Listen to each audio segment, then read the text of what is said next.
সত্য ওই সমস্ত হায়নাদের সাথে, ওই সমস্ত দোষরদের সাথে আমাদের মতো কিছু লোক তারা ভূমিকা রেখেছে, যারা তাদের সহযোগিতা করেছে, যেটা তাদের জন্য মোটা উচিত ছিল না, যেটা অনেক লোক তাদের সহযোগিতার মাধ্যমে এই আনন্দে আমাদের অনেকেই সহযোগিতা করেছে, ঠিক কিনা কথা?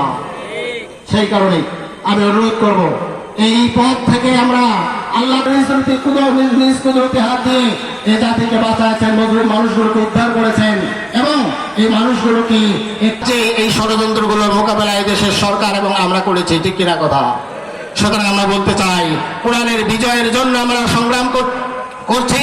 জামায়াত ইসলামী দেশে আল্লাহর পথ দিতে পেরেছে।